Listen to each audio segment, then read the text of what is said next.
University का पहला दिन और आयशा की सुबह हमेशा की तरह सुस्ती का शिकार थी। नाश्ते की मेज पर बैठी वो मजे से निवाले ले रही थी जब जैन कमरे में दाखिल हुआ और उसे घूरते ही बोल पड़ा, अरे आयशा, तुम अब तक तैयार नहीं हुई।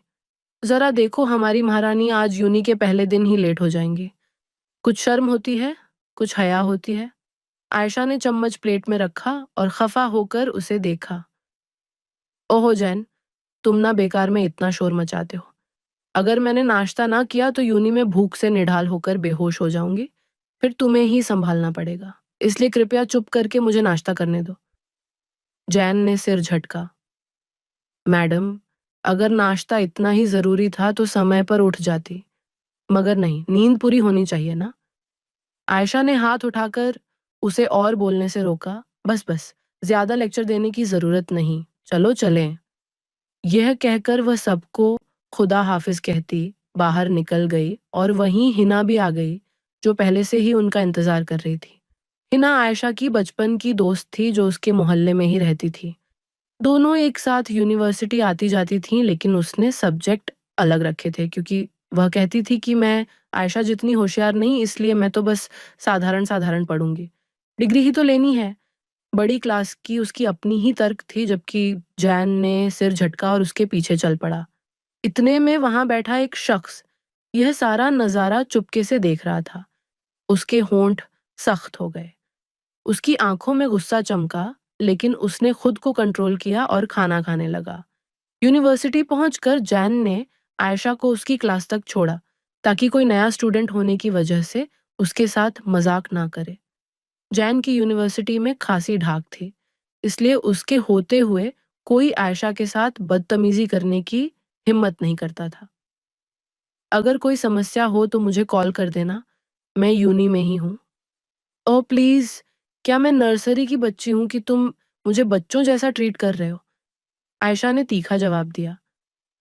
हाँ हाँ, बच्ची तो नहीं, लेकिन बेवकूफ़ी तो करती रहती हो, इसलिए बस कह रहा हूँ। यह कहकर वह जल्दी से क्लास से निकल गया, क्योंकि उसे डर था कि कहीं आयशा उस पर झपट ना पड़े और यूनिवर्सिटी में ही उसके बाल ना खींच ले।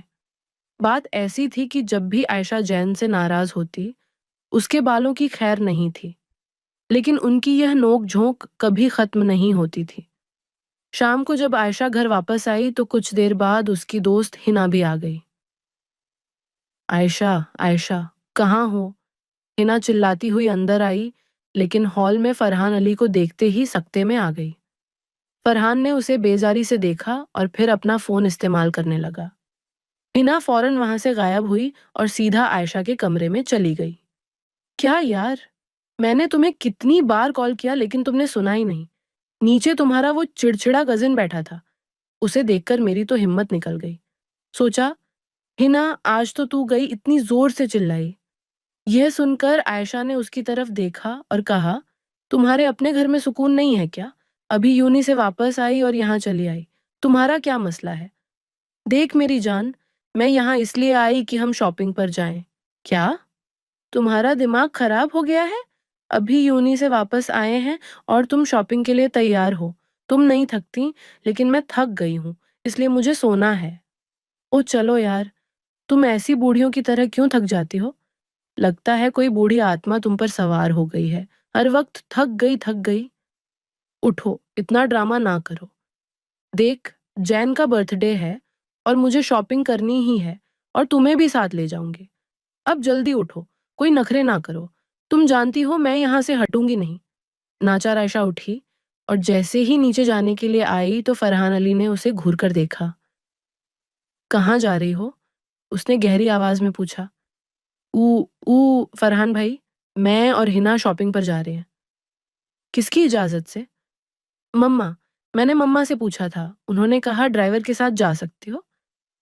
फरहान के टिप्पणी के बाद वह जल्दी से बाहर निकल गई और गाड़ी में कूद पड़ी, डर कि कहीं वह और सवाल ना करे या रोक ना ले। फरहान अली ने आयशा की जल्दबाजी पर हल्की सी मुस्कुराहट दी, लेकिन फौरन छिपा ली। वह जानता था कि आयशा उससे कितना डरती है। जब भी वह आसपास होता, उसकी सांस अटक जाती और उसे लगता कि वह मर जाएगी। वह खुद नहीं जानती थी कि वह उससे इतना क्यों डरती थी। हालांकि फरहान ने उसे कभी डांटा नहीं था। शायद उसे उसके गुस्से का अंदाजा था, क्योंकि फरहान अली एक गंभीर और गर्म मिजाज शख्स था जो जरा सी गलती भी बर्दाश्त नहीं करता था, और उसी रवैये ने उसे सबसे अलग बनाया था। वह गाड़ी में बैठी थीं जब उन्होंने देखा कि ड्राइवर की जगह जैन ड्राइवर सीट पर बैठा है, जिससे दोनों हैरान हुईं। जैन, तुम? मुझे नहीं पता था कि बाबा ने नया ड्राइवर रख लिया। आयशा ने मजाक किया। हाँ, कह सकते हो। जब मैं घर आया तो देखा ड्राइवर गाड़ी निकाल रहा था। पूछा तो उसने बताया कि मैडम शॉपिंग पर जा रही हैं, तो सोचा क्यों ना मैं भी साथ चलूं और कुछ शॉपिंग कर लूं। अच्छा ठीक है, अब जल्दी चलो वरना लेट हो जाएंगे। गाड़ी मार्केट की तरफ रवाना हुई, लेकिन फरहान, जो कहीं से आ रहा था, उसने जैन को ड्राइविंग करते देखा और उसकी पेशानी पर बल पड़ गए। उसने होंठ भींचे, गुस्से पर काबू पाते हुए, यह लड़का हर जगह आ जाता है, इससे निपटना पड़ेगा। मार्केट पहुंचकर हिना ने जल्दी से आयशा को गाड़ी से खींचकर बाहर निकाला। जैन ने उन्हें बेजारी से देखा और गाड़ी पार्किंग करने चला गया। हिना जोश से उछलती कूदती अलग अलग दुकानों पर जा रही थी, जबकि आयशा नाचार उसके पीछे चल रही थी। वह शॉपिंग से ज्यादा घर जाकर आराम करने की फिक्र में थी, लेकिन हिना की जिद के आगे हार माननी पड़ी। हिना ने अलग अलग कपड़ों को देखना शुरू किया। हर कुछ मिनट बाद आयशा से पूछती, ये कैसा है? और आयशा बस सिर हिला देती। जैन भी उनके साथ शामिल हो गया और साथ साथ चलता रहा, उन्हें घूरते हुए। कुछ देर बाद हिना को एक खूबसूरत ड्रेस पसंद आई और उसने वह खरीद ली। फिर उन्होंने जूतों और अन्य चीजों को देखना शुरू किया। जैन तंग आ रहा था, क्योंकि उसे शॉपिंग में कोई दिलचस्पी नहीं थी, लेकिन हिना ने उसे जबरदस्ती घसीट लिया था। आयशा को भी लग रहा था कि बस अब बहुत हो गया, लेकिन हिना का जोश खत्म होने का नाम नहीं ले रहा था। आखिर तंग आकर जैन ने कहा, बस अब और वक्त बर्बाद ना करो, घर चलो। लेकिन हिना ने उसे घूर कर कहा, अभी तो बहुत कुछ खरीदना है। अगर जाना है तो जाओ, लेकिन मैं तब तक नहीं जाऊंगी जब तक सब कुछ ना खरीद लूं। जैन ने आयशा की तरफ बेबसी से देखा, जो खुद थकी हुई नजर आ रही थी। आखिर बड़ी मुश्किल से हिना की शॉपिंग पूरी हुई और वह गाड़ी में बैठकर घर की तरफ रवाना हुए। घर पहुंचकर आयशा ने सुकून का सांस लिया और सीधा अपने कमरे में जाकर लेट गई, जबकि हिना अपने घर चली गई। उस रात के खाने के बाद सब सो गए और आयशा अपनी यूनिवर्सिटी का असाइनमेंट कर रही थी जब दरवाजे पर दस्तक हुई। जब उसने दरवाजा खोला तो फरहान अली खड़ा था। उसे देखकर आयशा घबरा गई। आप यहाँ क्यों? क्या मैं यहाँ नहीं आ सकता? उसे देखकर आयशा फिर घबरा गई। आप यहाँ क्यों हैं? क्या मैं यहाँ नहीं आ सकता? नहीं, मेरा मतलब वह नहीं था, मेरा मतलब। अच्छा, तो तुम्हारा मतलब क्या था? उसे देखकर आयशा एक बार फिर घबरा गई। आप यहाँ क्यों हैं? क्या मैं यहाँ नहीं आ सकता? फरहान करीब आया, उसे देखते हुए। मेरा मतलब था, अगर कोई काम था तो आप मैसेज कर सकते थे। क्यों? क्या मैं खुद तुमसे मिलने या तुम्हारे कमरे में नहीं आ सकता? मैंने ऐसी बात नहीं की। अच्छा, तो तुमने कैसे कहा? फरहान अली उसे तंग करने में मजा ले रहा था। आयशा बिल्कुल खामोश हो गई और सिर झुका लिया। मैं ये कहने आया हूँ कि जैन से दूर रहो। उससे ज्यादा बात करने या उसके साथ घूमने की जरूरत नहीं। हाँ, तुम दोनों एक ही यूनिवर्सिटी में पढ़ते हो, लेकिन मैं तुम्हें उसके साथ दोबारा यूनिवर्सिटी आने जाने के अलावा नहीं देखना चाहता। फरहान की बात सुनकर आयशा ने हैरत से उसकी तरफ देखा। इसका क्या मतलब फरहान भाई? वह मेरा कजिन है, और अगर मुझे कुछ चाहिए होगा तो मुझे बताओगी, उसे नहीं। आयशा की बात पूरी होने से पहले फरहान ने उसे रोक दिया। लेकिन फरहान भाई कहने की जुर्रत ना करना, वरना जैन को भी भाई कहना, समझी? बस मुझे मेरे नाम से पुकारो। क्यों? आप भी तो मेरे कजिन हैं और आप उससे बहुत बड़े हैं। मैं आपको नाम से कैसे पुकार सकती हूँ? लोगों के सामने बुरा लगेगा, लोग बातें करेंगे। क्यों? तुम जैन को उसके नाम से पुकारती हो ना? हाँ, क्योंकि वह मुझसे सिर्फ 1 साल बड़ा है, इसलिए मैं उसे नाम से पुकारती हूँ। लेकिन आप मुझसे 10 साल बड़े हैं। आपको नाम से पुकारना अच्छा नहीं लगेगा और लोग बातें करेंगे। मेरे सामने कम बोलो वरना पछताओगी। फरहान ने आयशा की ठुड्डी पकड़कर कहा। जिससे वह बिल्कुल खामोश हो गई और सिर झुका लिया। मैं तुम्हें आखिरी बार खबरदार कर रहा हूँ, जैन के साथ गैर जरूरी घूमती फिरती ना देखूं, वरना सजा के लिए तैयार रहो, समझी? आयशा ने जल्दी से हाँ में सिर हिलाया। गुड। उसके गाल पर थपकी देकर फरहान अली चला गया।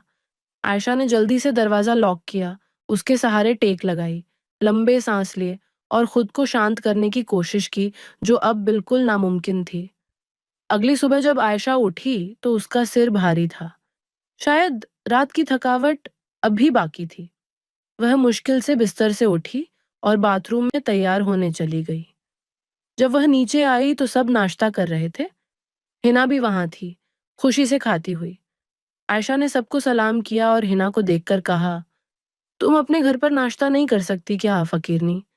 सुबह सुबह आ गई। अब तुम्हारा यह मनहूस चेहरा सुबह उठते ही देखकर मेरा सारा दिन खराब हो जाएगा।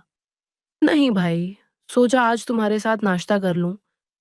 फरहान अली, जो खामोशी से खाना खा रहा था, ने आयशा की तरफ देखा एंड फिर अपनी प्लेट पर ध्यान दिया।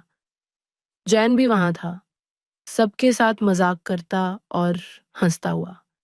हिना ने आयशा की तरफ खुशी से देखा और कहा, आज यूनिवर्सिटी में बहुत मजा आएगा, क्योंकि हमारा डिपार्टमेंट एक छोटा सा फंक्शन कर रहा है और सबको हिस्सा लेना है और अच्छी तरह तैयारी करनी है। आयशा ने हैरत से हिना की तरफ देखा और कहा, तुमने मुझे कुछ बताया ही नहीं और मैंने कुछ तैयार नहीं किया, मैं कैसे हिस्सा लूंगी? हिना ने शरारत से कहा, इसीलिए तो मैं तुम्हारे साथ हूं ना। परेशान ना हो, मैंने तुम्हारे लिए सब प्लान कर लिया है। वैसे भी आज रिहर्सल्स वगैरह हैं, पार्टी 2 दिन बाद है। मैं तो मजाक कर रही थी कि पार्टी आज है, लेकिन मुझे इस पार्टी के बारे में क्यों नहीं पता। ये सिर्फ आर्ट्स डिपार्टमेंट में है, तो मुझे क्यों तैयारी करनी चाहिए? क्योंकि तुम मेरी दोस्त हो इसलिए। नहीं, मैं बस आराम से हिस्सा लूंगी, किसी शो में हिस्सा नहीं लूंगी। इसका क्या मतलब यार? यही मतलब है, अगर तुमने जबरदस्ती की तो मैं यूं ही नहीं जाऊंगी। अच्छा अच्छा, ऐसी बात ना करो यार। ठीक है, मैं जबरदस्ती नहीं करूंगी। अब खुश? हाँ। आयशा ने गहरा सांस लिया और खामोश हो गई। नाश्ते के बाद सब उठकर जाने लगे। जैन ने आयशा से कहा, जल्दी करो वरना लेट हो जाएंगे। फरहान अली, जो खामोशी से सब कुछ देख रहा था, ने आयशा और जैन की तरफ देखा, लेकिन कुछ कहे बिना चला गया। आयशा ने जल्दी से अपना बैग पकड़ा और हिना के साथ बाहर चली गई। जैन ने पहले ही गाड़ी निकाल ली थी। दोनों जल्दी से गाड़ी में बैठी और यूनिवर्सिटी के लिए निकल पड़े। आयशा पूरे रास्ते खामोश रही, जबकि हिना नॉन स्टॉप बातें करती रही। जैन भी मजाक कर रहा था और वे बातें कर रहे थे, लेकिन आयशा का दिमाग कहीं और था। वह रात फरहान अली के रवैये के बारे में सोच रही थी और उसकी बातों का मतलब समझने की कोशिश कर रही थी, लेकिन वह समझ ना सकी कि उसका जैन से दूर रहने का कहने का क्या मतलब था। यूनिवर्सिटी पहुंचकर हिना ने जल्दी से आयशा का हाथ पकड़ा और उसे फंक्शन की तैयारी के लिए खींच लिया। आयशा ने उसे घूरा, यार तुम कम से कम मेरी मदद तो कर सकती हो ना। अच्छा ठीक है, और दोनों आर्ट्स डिपार्टमेंट की तरफ चल दी, जैन उनके पीछे पीछे। अरे तुम कहाँ जा रहे हो? मैं भी फंक्शन में हिस्सा ले रहा हूं। मैं आज बहुत थक गई हूं जैन, जल्दी चलो, मुझे घर जाकर बहुत सोना है। वैसे भी रात को अच्छी नींद नहीं हुई। और हिना, कसम से, अगर तुम आज मेरे घर आई तो मैं तुम्हें मार दूंगी। यह सुनकर हिना हंसी और कहा, नहीं आज नहीं आऊंगी, मुझे अपना असाइनमेंट करना है। आयशा ने अपना हाथ चेहरे पर फेरा, गोया दुआ मांग रही हो, और फिर तीनों घर के लिए निकल पड़े। हिना अपने घर चली गई, जबकि आयशा ने जैन का बाजू पकड़ा, कुछ कहती हुई उसे जोर से हिलाया। अच्छा बाबा, अच्छा ठीक है, कल देखेंगे, अब जाकर आराम करो। फरहान अली अपने कमरे में बैठा था। गाड़ी की आवाज सुनकर वह खिड़की पर आया। बाहर का नजारा देखकर वह गुस्से से भर गया कि आयशा जैन का बाजू इतनी सख्ती से पकड़े हुए थी। इससे निपटना पड़ेगा। उस शाम वह अपने दादा के कमरे में गया और कहा, मुझे आपसे एक बहुत जरूरी बात करनी है। हाँ हाँ बेटा बताओ, क्या बात है, आओ यहां बैठो। दादा जान, मैं शादी करना चाहता हूं। इस हफ्ते उसके साथ मेरा निकाह कर दें। क्या तुम्हारा दिमाग खराब हो गया है फरहान? वह अब भी पढ़ रही है। तो क्या हुआ? मैंने उसे रोका नहीं। वह जितना चाहे पढ़ ले, लेकिन उसका निकाह मेरे साथ कर दें। मैं उसकी पढ़ाई का ख्याल रखूंगा। नहीं, ये कभी नहीं हो सकता। वैसे भी वह लड़की तुमसे खौफजदा है। तुम्हें देखते ही उसकी सांस रुकने लगती है। मैं उसके साथ ये ज्यादती नहीं करूंगा। अच्छी तरह सोच लें दादाजी। अगर आपने इज्जत से उसका निकाह मेरे साथ ना किया तो मैं कुछ भी कर सकता हूं। यह आप अच्छी तरह जानते हैं। इसलिए फैसला करने से पहले 100 बार सोच ले। फैसला मेरे हक में होना चाहिए, वरना मैं आयशा को किसी भी वक्त गायब कर सकता हूं और आपको कभी पता नहीं चलेगा, ना आप उसे कभी ढूंढ पाएंगे। तो अच्छी तरह सोचकर फैसला करें। आयशा मेरी है और मेरी ही रहेगी। यह बात अपने दिमाग में रखें। यह कहकर वह रुका नहीं और कमरे से चला गया। यूसुफ साहब गहरी सोच में डूब गए। फरहान अली के लहजे और अंदाज ने उन्हें हिलाकर रख दिया। वह जानते थे कि उनका पोता जो कहता है वह कर सकता है। फरहान हमेशा से जिद्दी और अपने फैसलों पर पक्का रहा था। अगर उसने कुछ कहा तो वह उसे पूरा करके दम लेता था। वह आयशा के बारे में परेशान थे, जो हमेशा फरहान से डरती थी। अगर आज उसका निकाह फरहान के साथ कर दिया गया तो वह उसके साथ कैसे रहेगी? लेकिन दूसरी तरफ वह फरहान के गुस्से और धमकियों को नजरअंदाज नहीं कर सकते थे। वह जानते थे कि अगर उन्होंने फरहान की बात ना मानी तो वह कुछ ऐसा करेगा जो खानदान की इज्जत पर दाग लगा सकता है। उन्होंने गहरा सांस लिया, आंखें बंद की और सिर कुर्सी से टेका। अगले दिन नाश्ते की मेज पर सब मौजूद थे जब फरहान ने नरमी से कहा, दादा जान, मैं चाहता हूं कि निकाह की तारीख जल्द तय हो जाए। सबने हैरत से फरहान की तरफ देखा। यूसुफ साहब ने गला साफ किया और कहा, हाँ, मैंने फैसला किया है कि इस हफ्ते निकाह कर दिया जाए। आयशा, जो अभी खाने के लिए बैठी थी, उसे खांसी आ गई। क्या निकाह? किसका निकाह? दादा जान ने जल्दी से उससे पूछा और सबकी नजरें उसकी तरफ मुड़ गईं। फरहान ने चाय का घूंट लिया और सुकून से कहा, तुम्हारा और मेरा।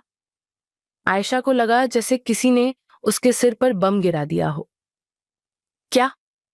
दादा जान, आप क्या कह रहे हैं? मैं अभी शादी नहीं करना चाहती और फरहान भाई, आप तो मेरे बड़े भाई जैसे हैं। मेरा निकाह आपके साथ कैसे हो सकता है? फरहान का चेहरा और सख्त हो गया। कितनी बार कहा कि मुझे भाई मत कहो, क्या तुम्हें समझ नहीं आती? और रही बात निकाह की, तो वह तय हो चुका है। तुम राजी हो या ना हो। आयशा ने बेबसी से अपनी मां की तरफ देखा, लेकिन उन्होंने नजरें फेर लीं। उसने अपने वालिद की तरफ देखा, लेकिन उन्होंने कुछ ना कहा। दादाजान, प्लीज यह ना करें। मैं पढ़ना चाहती हूं और मैं फरहान भाई से शादी नहीं कर सकती। उसके आंसू निकलने वाले थे जब फरहान ने सख्ती से कहा, खामोश, एक लफ्ज और नहीं। आयशा खौफ से साकित हो गई। सब खामोश थे जब जैन ने फरहान अली की तरफ देखा। देखो फरहान, तुम उसे इस तरह जबरदस्ती नहीं कर सकते।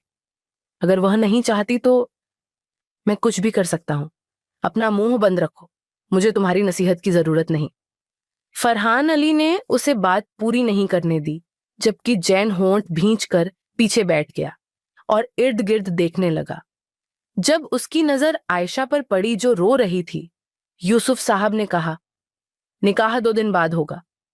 तैयारियां शुरू करो और इस मसले पर कोई और बहस नहीं करेगा। फरहान के होठों पर हल्की सी मुस्कुराहट आई, जबकि आयशा का चेहरा पीला पड़ गया। फरहान ने जैन को फतहमंदाना नजर से देखा और चला गया। मैं किसी भी सूरत या निकाह नहीं करूंगी। सब सुने। जैन, मैं आज यूं नहीं जा रही। यह कहकर वह अपने कमरे में चली गई, दरवाजा लॉक किया और मुंह के बल बिस्तर पर लेटकर जोर जोर से रोने लगी। वह सारा दिन अपने कमरे से बाहर नहीं निकली। उसकी मां 1-2 बार उसे बुलाने आई, लेकिन उसने दरवाजा नहीं खोला। जब शाम को फरहान अली वापस आया तो यूसुफ साहब ने उसे आयशा के फैसले के बारे में बताया, जिससे उसकी रगों में गुस्सा दौड़ गया और उसने मुट्ठी भींचकर ऊपर की तरफ चल पड़ा। फरहान अली खानदान का सबसे बड़ा बेटा बेहद जिद्दी और गर्म मिजाज था। सब उससे डरते थे। एक बार जब वह कुछ फैसला कर लेता तो उसे पूरा करके दम लेता था। उसकी इस हालत की बड़ी वजह यूसुफ साहब थे, जिन्होंने बचपन से उसकी हर ख्वाहिश पूरी की थी। जरूरत से ज्यादा लाड प्यार ने उसे हठी और खुदसर बना दिया था। उसके बाद उसके चाचा का बेटा जैन था। यह दोनों खानदान के वाहिद वारिस थे, लेकिन जैन फरहान के उलट नेक तबीयत और हंसमुख था। आयशा सबसे छोटे बेटे की सबसे छोटी बेटी थी, सबकी लाडली, क्योंकि वह सबसे छोटी थी। यह नहीं कि वह खानदान की वाहिद लड़की थी। जैन की दो बड़ी बहनें थीं जो शादीशुदा थीं और अपने अपने घरों में खुशहाल जिंदगी गुजार रही थीं। फरहान ने आयशा के दरवाजे पर इतनी जोर से दस्तक दी कि उसकी सांस अटक गई। कौन? आयशा, दरवाजा खोलो। नहीं, मैं नहीं खोलूंगी। आयशा, मैं आखिरी बार कह रहा हूं, दरवाजा खोलो वरना मैं इसे तोड़कर अंदर आऊंगा, और अगर मैं खुद अंदर आया तो तुम्हारे लिए अच्छा नहीं होगा। यह सुनकर आयशा ने खौफजदा होकर दरवाजा खोला और फरहान ने उसका बाजू जोर से पकड़ लिया। देख, तुम मेरे साथ ऐसा नहीं कर सकती। तुम्हें अभी तक नहीं पता कि मैं क्या कर सकता हूं। बस ये बताओ, तुमने शादी से इनकार करने की जुर्रत कैसे की? मैं आपसे शादी नहीं कर सकती। मैंने तुम्हारी राय नहीं मांगी, समझी? पहले मैं सिर्फ निकाह की बात कर रहा था, लेकिन अब रुखसती भी होगी, और अगर तुमने इनकार किया तो इसके नतीजों की जिम्मेदार तुम खुद होगी। लेकिन फरहान भाई, एक लफ्ज और कहने की जुर्रत ना करना, वरना मैं तुम्हें यहीं गला घोंट दूंगा, समझी? खामोशी से शादी की तैयारी करो। यह कहकर फरहान चला गया, जबकि आयशा वहीं बैठकर रोने लगी। उस शाम वह अपनी मां के कमरे में गई, जहां उसके वालिद भी मौजूद थे। आयशा को देखकर, आओ आओ बेटा। खालिद साहब सीधे बैठ गए। बाबा, आप मेरे साथ यह कैसे कर सकते हैं? आप फरहान भाई के बारे में जानते हैं, और फिर भी। बेटा, यह दादा जान का फैसला है और तुम जानती हो कि कोई उनके खिलाफ नहीं जा सकता। दूसरी बात, फरहान बहुत अच्छा लड़का है, वह तुम्हें बहुत खुश रखेगा। नहीं बाबा, मैं उसके साथ खुश नहीं रह सकती। बेटा, अगर मुझे एक लम्हे के लिए भी लगता कि दादा जान का फैसला गलत है तो मैं खुद इनकार कर देता, लेकिन फरहान जैसा लड़का मेरी बेटी का हाथ मांग रहा है तो मैं कभी ना नहीं कहूंगा। इसलिए खुद को जहनी तौर पर तैयार करो। मैं भी इस रिश्ते को कबूल करता हूं, खालिद साहब ने सख्ती से कहा, और उसने अपनी मां की तरफ देखा, जो बस कंधे उचकाती रही। आंसुओं से भरी आंखों के साथ आयशा अपने कमरे में चली गई, और बिल्कुल 2 दिन बाद उनका निकाह हो गया। इससे पहले कि वह आयशा को फरहान के कमरे में ले जाते, उसने रोक दिया। चाची जान, मैं इसे अपने नए घर ले जाना चाहता हूं। उसकी बात पर सब हैरान हुए। लेकिन नया घर क्यों फरहान? यूसुफ साहब ने पूछा। हाँ दादाजी, उसकी यूनिवर्सिटी और मेरा ऑफिस दोनों उस जगह से करीब है, और वह वहां अच्छी तरह पढ़ सकेगी, इसलिए हम अपने नए घर में रहेंगे। वैसे भी हमें प्राइवेसी की जरूरत है। फरहान की दिलेरी ने सबको खामोश कर दिया, जबकि आयशा नए घर जाने के ख्याल से खौफजदा थी। वह फरहान अली के साथ वहां अकेले कैसे रहेगी? ये सब सोचकर वह सहम गई। वह अपने ख्यालों में गुम थी जब फरहान ने उसकी कलाई जोर से पकड़ी और उसे खींचकर गाड़ी तक ले गया। सामने का दरवाजा खोला, उसे बिठाया और खुद ड्राइवर सीट पर बैठकर गाड़ी तेज कर दी। खानदान उन्हें जाता देखता रहा। गाड़ी में आयशा कांपती हुई बैठी थी, सांस रोके हुए। जब फरहान ने उसकी तरफ देखा तो, मिसेस आयशा फरहान अली, मेरी बीवी होने का कैसा एहसास है? शायद अगर तुम जैन से दूर रहती तो मैं इतनी जल्दी यह फैसला ना करता। जैन से तुम्हारी बढ़ती हुई वाबस्तगी ने मुझे यह फैसला करने पर मजबूर किया। मेरी मना करने के बावजूद तुम उससे दूर नहीं रही। अब सजा तो बनती है ना? सजा का लफ्ज सुनकर आयशा सकते में आ गई और खौफ से फरहान की तरफ देखा। प्लीज, ऐसी कोई बात ना करे। आप मुझे सजा नहीं दे सकते। मैं क्यों नहीं दे सकता? मैं तुम्हें हर तरह की सजा दे सकता हूं, और तुम्हें इस नए घर में लाने की वजह भी यही है कि कोई ज्यादा दखल ना करे। यह सब सुनकर आयशा की सांस अटक गई। कुछ देर बाद गाड़ी एक बड़े मॉडर्न टाइप के बंगले के सामने रुकी। फरहान ने कुछ कहे बिना दरवाजा खोला और बाहर निकला। फिर वह दूसरी तरफ आया और आयशा के लिए दरवाजा खोला। वह हिचकिचाई, लेकिन जब फरहान ने उसे घूरा तो वह खामोशी से बाहर निकली।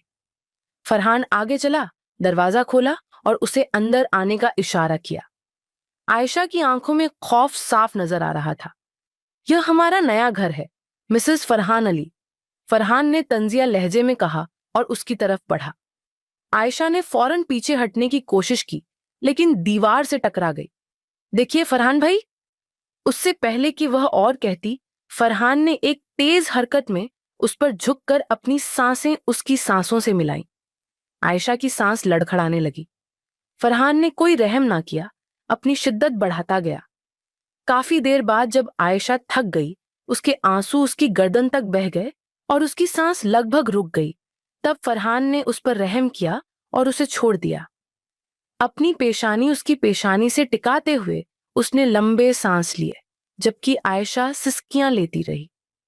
फरहान ने अपने अंगूठे से उसके होंठों की नमी साफ की और उसे करीब खींच लिया। देखो मिसेस आयशा फरहान अली, ये तो बस एक ट्रेलर था। अगर तुम्हारे मुंह से दोबारा भाई सुना तो इससे भी बदतर सजा मिलेगी, समझी? अब जाओ, कपड़े बदलो, उसने नरमी से कहा, उसे दूर होते हुए। मेरे पास कोई दूसरी ड्रेस नहीं है, आपने मुझे वहां से कोई कपड़े लाने नहीं दिए। वार्डरोब चेक करो, सब कुछ तुम्हारे लिए तरतीब दिया गया है। मैं तुम्हें यहां लाया हूं तो तुम्हारी जरूरतों का सोचना भी मेरा काम है ना। अब जल्दी जाओ, बदलो और लेट जाओ। तुम्हारी सजाएं कल सुबह से शुरू होती हैं। सजाएं? आयशा ने उसे सवालिया नजरों से देखा। हाँ मेरी जान, सजाएं, तुम्हारी नाफरमानी की सजाएं।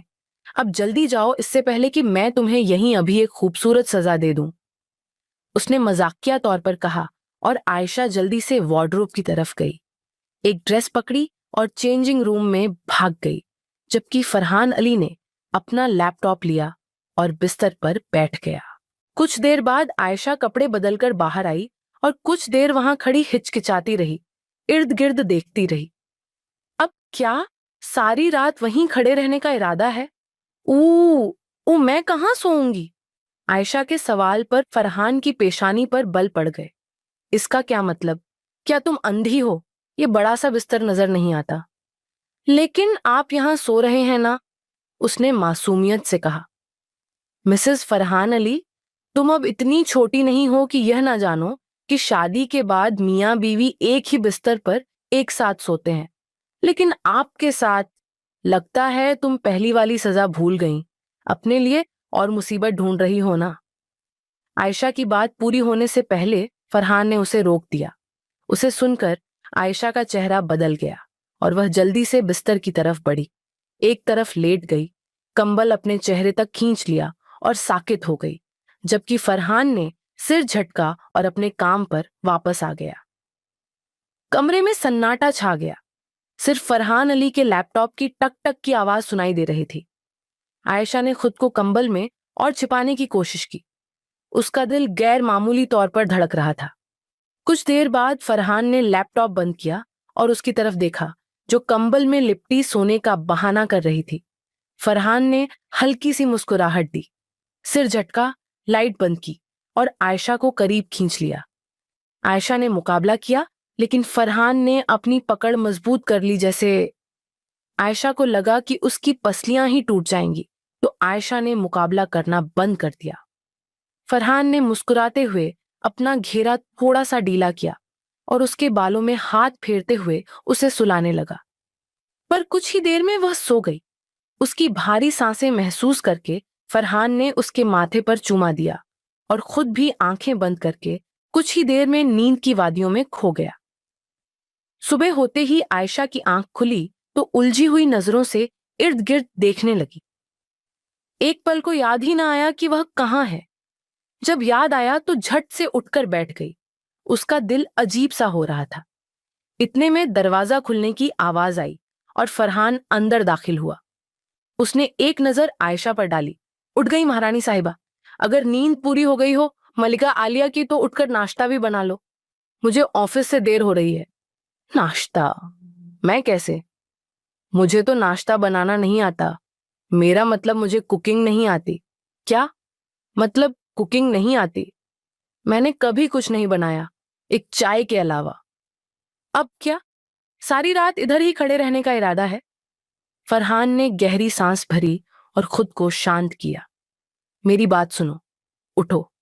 मैं आज तुम्हारी मदद कर देता हूं, लेकिन कल से तुम्हें खुद बनाना पड़ेगा, समझी? जितना जल्दी हो सके सब सीख लो, क्योंकि मैं यहां तुम्हारे लिए कोई नौकरानी नहीं रखने वाला। सारा काम तुम खुद करोगी, नाश्ता बनाने से लेकर बर्तन धोने तक, घर की सफाई से लेकर मेरे कपड़े धोने और इस्त्री करने तक, सब कुछ तुम खुद करोगी, समझे? आयशा ने हैरानी से फरहान को देखा, जिसकी बातें सुनकर उसे झटका लगा।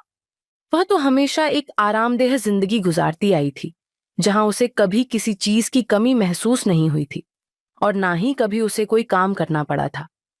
यह बात फरहान अली को भी अच्छी तरह मालूम थी, लेकिन यहां सब कुछ उलट था। वह सोच भी नहीं सकती थी कि फरहान उससे यह सब करवाएगा। उसने हिचकिचाते हुए कहा, लेकिन मैंने तो कभी कोई काम नहीं किया, मुझे कुछ भी नहीं आता। तो सीख लो। मैंने साफ कह दिया कि यहां कोई नौकरानी नहीं रखने वाला। सब कुछ तुम खुद करोगी और ज्यादा बहस मत करो और चलो मेरे साथ। आयशा के पास कोई और चारा नहीं था। वह खामोशी से उठकर उसके पीछे चल दी। किचन में पहुंचकर फरहान ने फ्रिज से अंडे निकाले और गैस चलाई। देखो, मैं ज्यादा तफसील में नहीं जाऊंगा, बस जो मैं कर रहा हूं गौर से देखो और याद रखो, क्योंकि कल से तुम्हें खुद करना होगा। आयशा खामोशी से खड़ी उसे देखती रही। फरहान ने फुर्ती से अंडे तोड़े, आमलेट बनाने लगा। साथ ही उसने रोटियां सेंकने के लिए तवे पर रख दी। आयशा उसे तेजी से हाथ हिलाते हुए देख रही थी।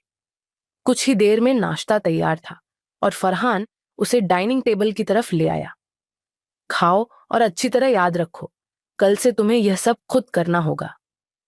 आयशा खामोशी से नाश्ता करने लगी। दिल में अभी भी बेयकीनी थी कि उसकी जिंदगी इतनी बदल चुकी है। फरहान ने जल्दी से नाश्ता खत्म किया और उठकर खड़ा हुआ। मैं जा रहा हूं और हाँ, घर अच्छी तरह से साफ कर लेना। कोई भी कमी बेशी हुई तो तुम्हें सजा मिलेगी। आयशा ने चौंक कर उसे देखा। फरहान की नजरें सख्त थीं और लहजा वार्निंग देने वाला। वह कुछ कहे बिना बाहर निकल गया, जबकि आयशा के हाथ में पकड़ा चम्मच रुक गया। उसे समझ नहीं आ रहा था कि वह क्या करे। उसकी जिंदगी में यह सब कुछ कैसे बदल गया था। उसने बेदिली से नाश्ता किया और उठकर बर्तन समेटने लगी।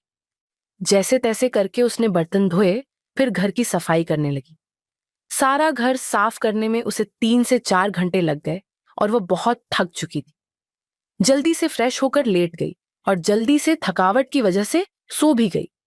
सोते हुए उसे टाइम का पता ही नहीं चला। शाम को जब फरहान वापस आया तो दरवाजा खोला, क्योंकि घर की डुप्लीकेट चाबी उसने अपने पास रखी थी, जिसे इस्तेमाल करके उसने दरवाजा खोला। जब अंदर दाखिल हुआ तो इधर उधर देखा, उसे आयशा कहीं नजर नहीं आई। वह सीधा अपने कमरे में गया। जैसे ही उसने बिस्तर पर नजर डाली तो वह सुकून से सो रही थी। फरहान आगे बढ़ा उसे उठाने के लिए, लेकिन जैसे ही उसके मासूम चेहरे पर नजर पड़ी तो कितनी ही देर मबहूत सा उसे देखने लगा और शिद्दत से उसके गाल पर चुमा दिया, जिससे आयशा ने कसमसाकर अपनी आंखें खोल दी और फरहान को खुद पर झुका देखकर एकदम से झटके से उठी। आप कब आए? तब जब तुम आराम फरमा रही थी।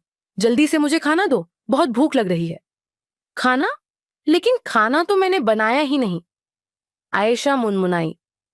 क्या मतलब खाना नहीं बनाया? मैंने ऑफिस जाने से पहले तुम्हें कहा था ना कि मेरी वापसी तक सब कुछ तैयार हो, लेकिन आपने तो घर साफ करने का कहा था। पूरा घर इतनी देर से साफ हुआ तो मैं खाना कैसे बनाती? ओ मैडम, सिर्फ घर साफ नहीं करना था, खाना भी बनाना था और बाकी घर के काम भी करने थे। तुमने खाना नहीं बनाया, इसकी तो सजा भी तुम्हें मिलेगी, ताकि तुम्हें आइंदा याद रहे कि सारे काम तुम्हें टाइम से करने पड़ेंगे। आयशा ने घबराकर फरहान को देखा, जो सख्त नजरों से उसे घूर रहा था। वह जानती थी कि अगर उसने और कोई बहाना बनाया तो फरहान वाकई उसे कोई ना कोई सजा जरूर देगा। वह जल्दी से बिस्तर से उतरी और नजरें झुकाकर बोली, मैं अब भी कुछ बना देती हूँ। यह कहकर वह तेजी से किचन की तरफ बढ़ गई। उसके दिल की धड़कन तेज हो रही थी, क्योंकि उसे खाना बनाने की बिल्कुल भी समझ नहीं आ रही थी। फ्रिज खोलकर इधर उधर देखा, फिर आटे का डिब्बा निकाला, लेकिन जैसे ही उसने आटा निकालने की कोशिश की, वह अचानक हाथ से छूटकर जमीन पर बिखर गया। आयशा की आंखें खौफ से फैल गईं। वह जल्दी से आटा समेटने लगी, लेकिन तभी उसे पीछे से फरहान के कदमों की आवाज सुनाई दी। वह घबराकर सीधी हुई तो फरहान की ठंडी नजरें खुद पर जमी देख और परेशान हो गई। यह क्या हो रहा है आयशा?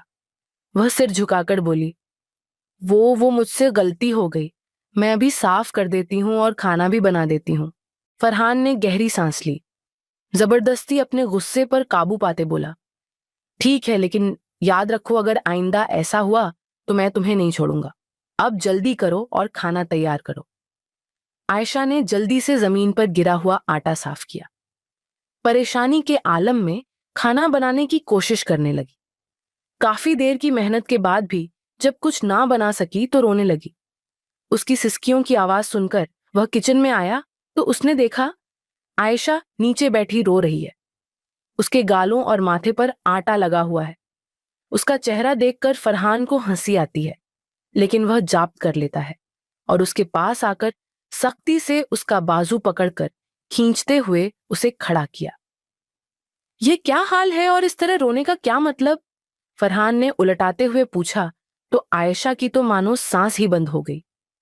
मेरे ख्याल से तुम मेरी बातों को सीरियस नहीं ले रही। एक मिनट, तुम इस तरह नहीं सीखोगी कुछ भी। तुम्हें सजा तो देनी पड़ेगी। कहने के साथ उसे बाजू से पकड़कर खींचते हुए ले जाने लगा। आप मुझे कहाँ ले जा रहे हैं? देखिए, मेरी बात सुनिए, मैं यह सब जल्दी सीख लूंगी। प्लीज ऐसा मत करिए। लेकिन फरहान उसकी कोई बात नहीं सुनता और उसे ले जाकर कमरे के सामने ले आता है। जैसे ही दरवाजा खोलता है, आयशा की आंखें हैरत और खौफ के मिले जुले तासुरात से फैल जाती हैं। वह एक स्टोर रूम था। आप मुझे यहां बंद कर देंगे? अरे नहीं मेरी जान, अब मैं इतना भी जालिम नहीं कि तुम्हें स्टोर रूम में बंद कर दूं। फरहान उसका चेहरा अपनी तरफ करके उसके गाल पर अंगूठा फेरते हुए उसकी आंखों में देखकर कहता है, मुझे अगले 1 घंटे में यह सारा स्टोर रूम साफ सुथरा चाहिए। हर चीज को अच्छे से तरतीब देकर रखना, कुछ भी बिखरा हुआ ना हो। मैं यह कैसे करूंगी?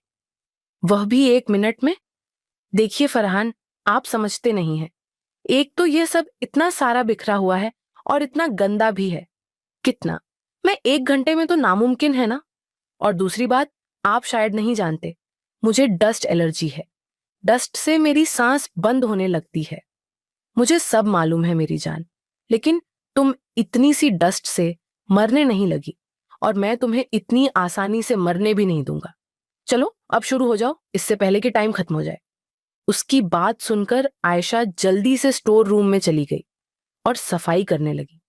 तब तक फरहान ने खाना ऑर्डर कर दिया। आयशा को डस्ट की वजह से छींकें आना शुरू हो गईं और अब सांस भी बंद होने लगा। ऊपर से उसने भी सुबह से सिर्फ नाश्ता ही किया था। भूख से भी बुरा हाल था।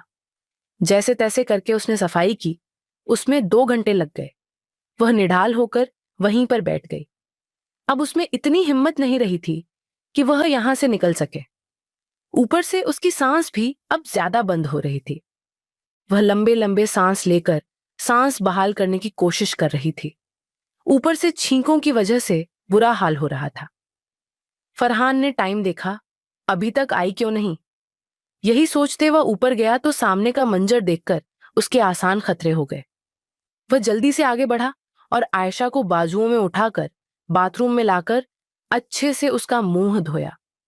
सारी मिट्टी धूल साफ करके उसकी गर्दन तक उसका चेहरा धोया। फिर उसे बिस्तर पर ले जाकर लाया, लेकिन आयशा अभी भी लंबे लंबे सांस ले रही थी। उसकी सांस बहाल नहीं हो रही थी। फरहान ने इधर उधर देखा, फिर अपनी सांसें उसे मुंतकिल करके उसे इनहेलर किया। कुछ ही देर में आयशा की सांस बहाल हुई तो फरहान ने उसे खुद में भेज लिया। देखिए फरहान, प्लीज मुझे माफ कर दें। मेरी गलती इतनी बड़ी तो नहीं थी जिसकी आप मुझे ऐसी सजा दे रहे हैं? वह सिसकती करती बोलने लगी। फरहान को कुछ भी सुनाई नहीं दे रहा था। वह तो बस आयशा को सीने से लगाए महसूस कर रहा था। आयशा की सांस रुकते देख फरहान की खुद सांसें अटक गईं। उसे ऐसा लगा वह भी अगली सांस नहीं ले पाएगा। चलो ठीक है, उठकर खाना खा लो, मैं खाना ले जाकर आता हूं। आयशा ने फरहान की तरफ देखा और कहा, खाना आपने बनाया? तो फरहान कहने लगा, नहीं, मैंने ऑर्डर किया था। आप पहले बताएं, आपने मुझे माफ कर दिया। और वैसे भी जैन से मेरी अटैचमेंट इसलिए भी है कि वह मुझसे सिर्फ 2 साल बड़ा है, और फिर जैन और हिना दोनों एक दूसरे से प्यार करते हैं। जैन ने बताया जान से बात भी कर ली है, वह हिना के घर रिश्ता ले जाकर जाएंगे। यह सुनकर फरहान हैरान रह गया और आयशा की तरफ देखने लगा, जिसने इस बात में सिर हिलाया। तो फरहान को शर्मिंदगी हुई। अच्छा चलो यह सब छोड़ो, पहले उठकर खाना खा लो। अपने तासुरात छिपाते हुए फरहान किचन में खाना ले जाकर आया और आयशा के सामने रख दिया। आयशा खाने लगी, तभी उसे फरहान का ख्याल आया। आपने खा लिया? हम मुख्तसर जवाब दिया। फिर आयशा ने भी पेट भरकर खाना खाया। बर्तन रखकर चाय बनाने लगी। दूसरी तरफ आयशा के वालिदैन अपनी बेटी की वजह से परेशान थे, जो 2 दिन से रुखसत हो गई थी, लेकिन उससे कोई राब्ता नहीं हो पाया। ना ही फरहान ने उसे अपने घर का एड्रेस किसी को बताया। क्या हमने फरहान से आयशा की शादी करके ठीक किया? खालिद साहब से आयशा की मां पूछने लगी। हाँ, बिल्कुल ठीक फैसला किया है। इस वक्त थोड़ा गुस्से में है कि आयशा ने इनकार क्यों किया, लेकिन मुझे अपनी बेटी पर पूरा भरोसा है, वह सब संभाल लेगी। लेकिन मुझे क्यों ऐसा लग रहा है कि यह ठीक नहीं हुआ। तुम इसी तरह परेशान हो रही हो, ज्यादा ही सोच रही हो। वह दोनों बिल्कुल ठीक होंगे, देखना कुछ ही दिनों में मिलने भी आ जाएंगे। अच्छा, फिर वह उसे यूनिक क्यों नहीं भेज रहा? पागल हो गई हो तुम भाई, अभी नई नई शादी हुई है, उसकी तो 2-4 दिन में चली जाएगी, और वैसे भी जैन ने 1 हफ्ते की एप्लीकेशन दे दी थी। तुम फिक्र नहीं करो और भतीजे की शादी की तैयारी करो। एक आधे दिन में हमें हिना के घर रिश्ता ले जाकर जाना है, बाबा जान ने कहा है। उन्होंने जैसे बात खत्म की हो। सुबह सुबह आयशा उठी और नाश्ता बनाने लगी, क्योंकि उसे डर था कि अगर लेट हो गई तो फरहान फिर गुस्से होंगे। वह बड़ी मुश्किल से नाश्ता बना रही थी। पहले तो उसने आमलेट बनाया, शायद अंडा फ्राई किया। दूसरे चूल्हे पर चाय रख दी। अभी रोटी बनाने लगी, जो गोल तो बिल्कुल भी नहीं बन रही थी, लेकिन जैसी भी बनी वह उसे तवे पर डालने लगी तो आयशा के बाजू पर तवा लग गया, जिससे उसकी चीख निकल गई। फरहान चौंक कर आयशा को देखने बाहर निकला, और जब किचन से चीख बरामद हुई तो फौरन भागते हुए उसके पास पहुंचा। ये क्या कर लिया तुमने? जब तुम्हें पता है कि तुम्हें कुछ भी बनाना नहीं आता, तो इस तरह अकेले तजुर्बा करने का क्या मतलब हुआ? वह आप ही ने तो कहा था कि कल से मैं कोई बहाना नहीं सुनूंगा। Shut up, just shut up और बैठो इधर। उसे डाइनिंग चेयर पर बिठाकर खुद फर्स्ट एड बॉक्स से ऑइंटमेंट निकालकर उसकी जली हुई जगह पर लगाया। फिर खुद ही नाश्ता बनाने लगा, जिसमें अब सिर्फ रोटियां ही बनानी थीं। नाश्ता बनाकर वह टेबल पर आया और दोनों नाश्ता करने लगे। नाश्ता करते हुए फरहान ने आयशा की तरफ देखा और पूछने लगा, तुम यूं ही आज से जाओगी या कल? फरहान की बात सुनकर आयशा हैरान हुई और फरहान की तरफ देखने लगी। मैं कुछ पूछ रहा हूं। एक तो पता नहीं तुम किस मुराकबे में चली जाती हो, लेकिन मेरी बक्स तो घर पर रह गई, वो मैं मंगवा लूंगा। फिर तुम कल से चली जाना। आज तुम तैयारी कर लो, और हाँ, एक नौकरानी आएगी, खाना वगैरह बना दिया करेगी और सफाई भी कर दिया करेगी। जी ठीक है। आयशा तो इतनी खुश थी कि उसे यूं ही नहीं जाना पड़ रहा, ऊपर से काम से भी जान छूट गई। यह तो मतलब ईद ही हो गई। वह बहुत खुश थी और आगे बढ़कर जल्दी से फरहान के सीने से लग गई। Thank you, thank you, thank you so much. Farhan तो उसे देखकर हैरान हो गया, लेकिन फिर फरहान ने जब उसके गिर्द घेरा बांधा तो आयशा को होश आया। वह एक झटके से पीछे हुई और सिर को झुकाकर कहने लगी, सॉरी, मुझे एक्साइटमेंट में पता ही नहीं चला। फरहान ने निचला होंठ दबाते हुए अपनी मुस्कुराहट दबाई। ठीक है, अब मैं ऑफिस जा रहा हूं, लेट हो रहा है। उसके जाने के बाद आयशा गोल गोल घूमने लगी। वाओ, शुक्र है, सुबह मैं यूनी नहीं जाऊंगी, कितना मजा आएगा, हिना से मिलूंगी। जैन जैन का सोचते वो चुप हो गई और फिर तैयारी करने लगी। अगली सुबह आयशा जल्दी से उठी, तैयार होने लगी, क्योंकि आज उसे यूनी जाना था। वह खुश थी कि काफी दिन बाद यूनी जा रही है। जल्दी जल्दी ड्रेसिंग करके उसने दुपट्टा कंधे पर डाला और बाहर निकल आई। ड्राइंग रूम में आकर उसने देखा कि फरहान नाश्ता कर रहा है। वह भी खामोशी से बैठकर नाश्ता करने लगी। नाश्ता खत्म करके उसने चाय बनाई और फरहान के सामने रख दी। फरहान ने चाय का एक घूंट लिया, फिर आयशा को देखने लगा। कब जाना है यूं? आयशा जो चाय के घूंट भर रही थी, चौंक कर फरहान की तरफ देखने लगी।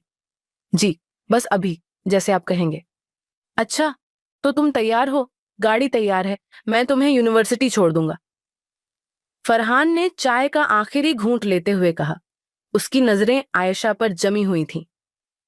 आयशा ने हिचकिचाते हुए सिर हिलाया। जी, ठीक है। उसका दिल जोर जोर से धड़क रहा था। वह सोच रही थी कि फरहान उसे यूनिवर्सिटी छोड़ने क्यों जा रहा है।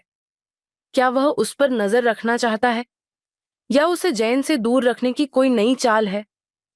वह खामोशी से उठी, अपना बैग उठाया और फरहान के पीछे चल दी। गाड़ी में बैठते ही फरहान ने उसकी तरफ देखा। देखो आयशा, यूनिवर्सिटी में अपना ख्याल रखना, कोई गैर जरूरी हरकत ना करना, खास तौर पर जैन के साथ, समझी? आयशा ने सिर झुकाया। जी, समझ गई। उसकी आवाज में हल्की सी लर्जिश थी। वह जानती थी कि फरहान की बातों को हल्का लेना उसके लिए महंगा पड़ सकता है। गाड़ी यूनिवर्सिटी की तरफ रवाना हुई।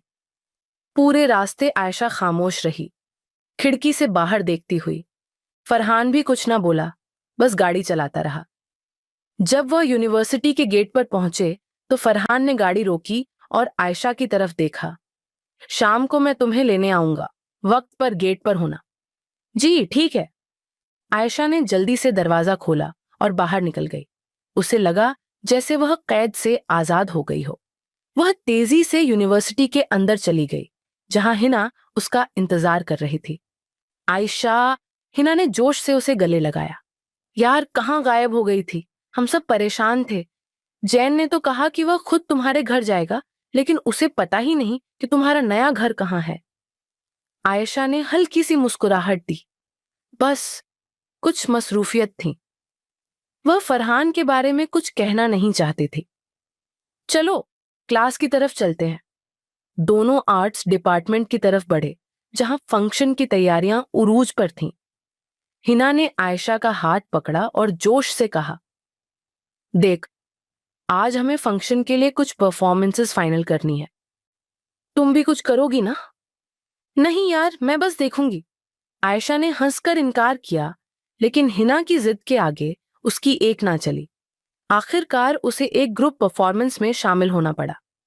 क्लास के बाद वह दोनों कैंटीन में बैठी थीं जब जैन वहां आया। अरे आयशा, तुम वापस आ गईं? उसने खुशी से कहा और उनके साथ बैठ गया।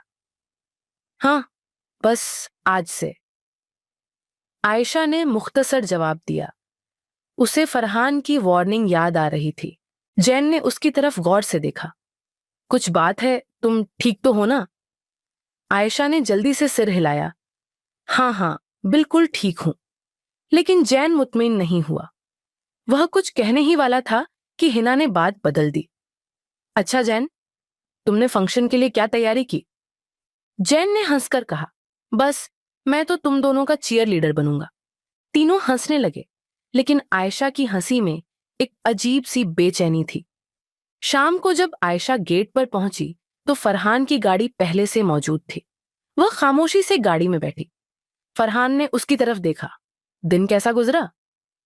ठीक था, आयशा ने मुख्तसर जवाब दिया। फरहान ने हल्की सी मुस्कुराहट दी। अच्छा, जैन से मुलाकात हुई? आयशा का दिल धक से रह गया। जी, बस यूं ही कैंटीन में मिले थे, हिना भी साथ थी। वह जल्दी से बोली। फरहान ने कुछ ना कहा, बस गाड़ी घर की तरफ मोड़ दी। घर पहुंचकर आयशा ने जल्दी से अपना बैग रखा और किचन की तरफ बढ़ी। नौकरानी ने खाना तैयार कर रखा था, लेकिन आयशा ने चाय बनाने का फैसला किया। फरहान ड्राइंग रूम में बैठा अखबार पढ़ रहा था। आयशा ने चाय का कप उसके सामने रखा और खामोशी से बैठ गई। फरहान ने चाय का घूंट लिया और उसकी तरफ देखा। कल फंक्शन है ना, तुम कुछ कर रही हो? आयशा ने हिचकिचाते हुए कहा। जी, बस एक ग्रुप परफॉर्मेंस में हूं, हिना ने जबरदस्ती कर दी। फरहान ने सिर हिलाया। अच्छा, मैं कल वहां होऊंगा। आयशा के चेहरे का रंग उड़ गया। आप? लेकिन क्यों? क्यों? क्या मैं अपनी बीवी को सपोर्ट करने नहीं आ सकता? फरहान ने तंजिया लहजे में कहा। आयशा ने सिर झुका लिया। उसे कुछ समझ नहीं आ रहा था कि वह क्या कहे। अगली सुबह फंक्शन का दिन था। आयशा ने तैयारी की और फरहान के साथ यूनिवर्सिटी पहुंची। हॉल में हर तरफ रंग बिरंगी सजावट थी। हिना और जैन ने आयशा को देखते ही उसे घेर लिया। आयशा, तैयार हो, आज तो हम सब धूम मचाएंगे, हिना ने जोश से कहा। आयशा ने मुस्कुराकर सिर हिलाया, लेकिन उसकी नजरें फरहान को ढूंढ रही थीं, जो हॉल के एक कोने में खड़ा सब कुछ गौर से देख रहा था। उसकी मौजूदगी ने आयशा को अजीब सा दबाव दिया, लेकिन वह खुद को संभालती रही। जब आयशा की परफॉर्मेंस का वक्त आया, वह स्टेज पर गई। उसने गहरा सांस लिया और अपनी परफॉर्मेंस शुरू की। हॉल तालियों से गूंज उठा। परफॉर्मेंस के बाद जब वह स्टेज से उतरी तो फरहान उसके पास आया। बहुत अच्छा किया मिसेस फरहान अली। उसकी आवाज में एक अजीब सी नरमी थी। आयशा ने हैरत से उसकी तरफ देखा। शुक्रिया, वह बस इतना ही कह सकी। फंक्शन के बाद फरहान ने आयशा को घर वापस ले जाने का फैसला किया। गाड़ी में वह दोनों खामोश थे। अचानक फरहान ने कहा, आयशा, मैं जानता हूं कि तुम्हें मेरी वजह से काफी मुश्किलात हुई है, लेकिन मैं तुम्हें यकीन दिलाता हूं कि मैं तुम्हें कभी तकलीफ नहीं दूंगा। आयशा ने हैरत से उसकी तरफ देखा। यह फरहान की तरफ से एक गैर मुतवक्के बात थी। वह कुछ कहने की हिम्मत कर ही रही थी कि फरहान ने उसका हाथ पकड़ लिया। बस, अब से हम एक नई शुरुआत करेंगे, ठीक है? आयशा ने हिचकिचाते हुए सिर हिलाया। उसे यकीन नहीं आ रहा था कि फरहान वाकई बदलना चाहता है, लेकिन उसके लहजे में एक सच्चाई थी जो उसे छू गई। शायद यह उनकी जिंदगी का नया मोड़ था।